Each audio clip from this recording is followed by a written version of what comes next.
Hello, कैसे हो आप लोग? मस्त हो? आई होप आप लोग मस्त हो गए। तो हम लोग जो पी वाई क्यूज स्टार्ट किए हैं सीरीज, वो कंटिन्यू रखते हैं। और आज क्वेश्चन है फ्रिक्शन पे। मैं क्वेश्चन पढ़ देता हूँ। क्वेश्चन क्या है, आप चाहें तो एक अटेम्प्ट ले सकते हैं क्वेश्चन।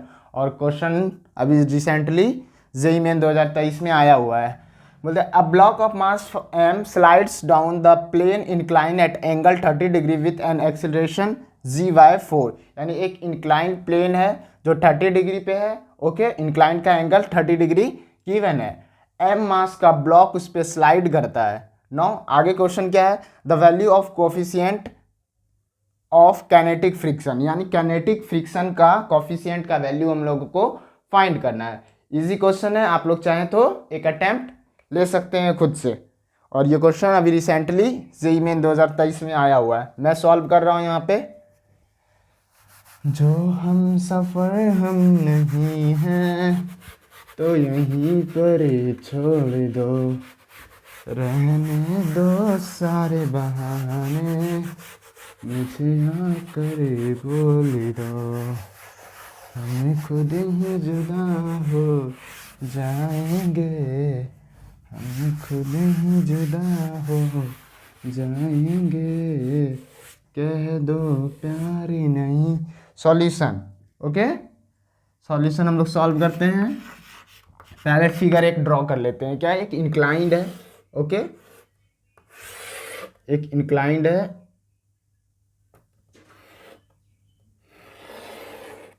एक इंक्लाइंड पे एक ब्लॉक m मास का स्लाइड कर रहा है।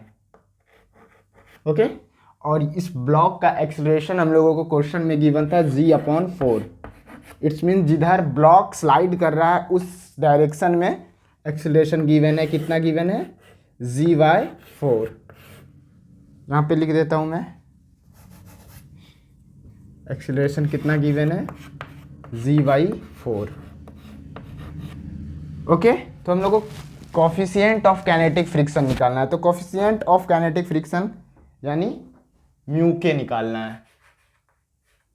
तो इस डायरेक्शन में क्या करना है, इस डायरेक्शन में फोर्स को बैलेंस करके F net equal to Newton second law लगा देंगे तो आराम से सॉल्व हो सकता है। तो इस ब्लॉक पे इसके मास के कारण एक mg डाउनवर्ड आएगा। और ये एंगल कितना था? ये एंगल क्वेश्चन में गिवन है 30 डिग्री। mg डाउनवर्ड आएगा। इस mg का दो कंपोनेंट करेंगे, इधर mg cos थीटा और इस डायरेक्शन में ये क्या हो जाएगा? mg sin theta, mg sin theta. तो sin थीटा का वैल्यू क्या होगा? ये 30, ये 90 डिग्री, तो ये कितना हो गया? 60 डिग्री। तो mg sin 60, तो sin 60 का वैल्यू √3/2। ओके, √3/2। और इस साइड कंपोनेंट क्या होगा? इस साइड कंपोनेंट होगा mg cos थीटा। तो mg cos थीटा का वैल्यू यानी cos 60 1/2, तो mg/2। ये क्या किए हम? mg फोर्स का दोनों साइड एक पैरेलल कंपोनेंट और एक परपेंडिकुलर कंपोनेंट तोड़ दिए। ओके, नौ देखो, इस ब्लॉक पे एक नॉर्मल फोर्स लगेगा, कॉन्टैक्ट सरफेस के परपेंडिकुलर जो है क्या लगेगा? Normal force. और नॉर्मल फोर्स हम लोग को इसलिए ज़रूरी है क्योंकि हम लोग फ्रिक्शन फाइंड करना है। ओके, तो हम लोग क्या किया, सिंपली इस ब्लॉक का एफवीडी। एक और फोर्स हम लोगों का रह गया, वो फोर्स क्या है? इस ब्लॉक पे क्या लगेगा? Friction force. कौन सा फोर्स? Friction force, F. और वो भी कौन सा फ्रिक्शन? Kinetic friction. तो एफ के कैनेटिक फ्रिक्शन इसके अपोजिट डायरेक्शन में ब्लॉक स्लाइड करेगा तो फ्रिक्शन इसका क्या करेगा? इस ब्लॉक का अपोज करेगा, और वो फ्रिक्शन कैनेटिक फ्रिक्शन है। और हम लोगों को इसका कोफिशिएंट फाइंड करना है। ओके, तो क्या किए, इस ब्लॉक का एफवीडी बना दिए। mg डाउनवर्ड लग रहा था, तो mg डाउनवर्ड है, तो इसका दो कंपोनेंट, एक cos sin थीटा होगा और इधर एक cos थीटा में तोड़ दिए। नॉर्मल फोर्स तो ड्रॉ करने आता है, आई होप आता होगा आप लोगों को। कॉन्टैक्ट सरफेस के क्या होगा? परपेंडिकुलर जो फोर्स होता है वो नॉर्मल फोर्स। और ये क्या है? इस फोर्स का अपोज करेगा एक फ्रिक्शन फोर्स आएगा। जब ये स्लाइड करेगा ब्लॉक तो एक फ्रिक्शन फोर्स लग रहा है। और एफ के कैनेटिक फ्रिक्शन है, ये क्वेश्चन में इंडिकेट है। नौ न्यूटन सेकेंड लॉ हम लोग लगाएंगे, F net equal to M A, F net equal to M A. तो एफ नेट निकालना है, यानी ब्लॉक इस डायरेक्शन में क्या है, एक्सीलरेटेड है, इट्स मीन ये फोर्स क्या है, बड़ा है। हम यहाँ पे सॉल्व कर रहे हैं, तो एम जी अपॉन 2 क्या लगा रहे हैं equation, F net equal to mass into acceleration Newton second law. M G upon 2 minus friction force का वैल्यू क्या होता है, फ्रिक्शन फोर्स कैनेटिक फ्रिक्शन का फोर्स का वैल्यू होता है mu K into normal force, mu K into normal force.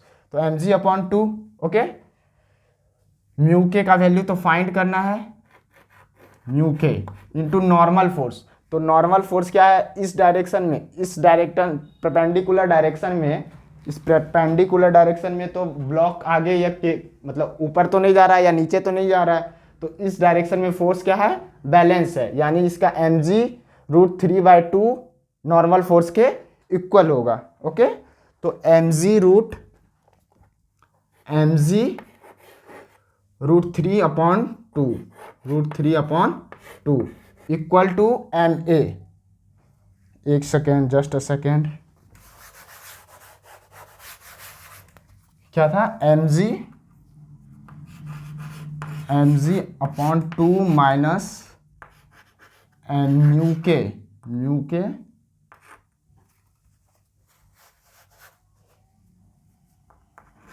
के into normal force क्या होगा, M G √3/2, M G √3/2 equal to mass of the block m into acceleration कितना given है, g/4। इसको सॉल्व करेंगे हम लोग, कितना होगा, M ji minus mu K √3mg equal to M G upon 2, ये 2 और ये 4 कट गया तो mg अपॉन 2 बचा, और इस 2 को क्या किए, यहाँ पे मल्टीप्लाई कर दिए, 2 mg माइनस mg क्या हो गया, mg, इतना तो कैलकुलेशन आप लोग कर लोगे I hope, equal to what, equal to mg equal to 2 mu K √3, 2 mu K √3 mg से mg मर गया, 1/2√3। आंसर म्यू के का वैल्यू कितना आया, म्यू के का वैल्यू आया, कहाँ लिखूँ मैं, यहाँ पे लिख रहा हूँ, म्यू के इक्वल टू आ गया कितना, 1/2√3। कैलकुलेशन आप लोग एक बार देख लेना अच्छे से। कोई ऑप्शन है क्या, ऑप्शन ए, बी, ये ऑप्शन सी आंसर आ गया। तो रिसेंटली अभी जेईई का क्वेश्चन था और आया हुआ है, बहुत ही आसान क्वेश्चन था। हम लोग क्या किए, इस ब्लॉक का एफबीडी इजीली ड्रॉ कर लिए, ओके, और kinetic friction mu K into N होता है, नॉर्मल फोर्स का वैल्यू पुट किए, न्यूटन सेकेंड लॉ लगा करके इजीली आंसर आ गया। तो आप लोग देख सकते हैं कि कितना ही आसान क्वेश्चन आता है। मैं सारे क्वेश्चन का बात नहीं कर रहा हूँ, बट बहुत सारे क्वेश्चन हैं जो कि बहुत आसान आते हैं जेईई मेंस में। मिलते हैं तब नेक्स्ट वीडियो में, ओके, आप लोग पढ़ाई करते रहिए, बाय।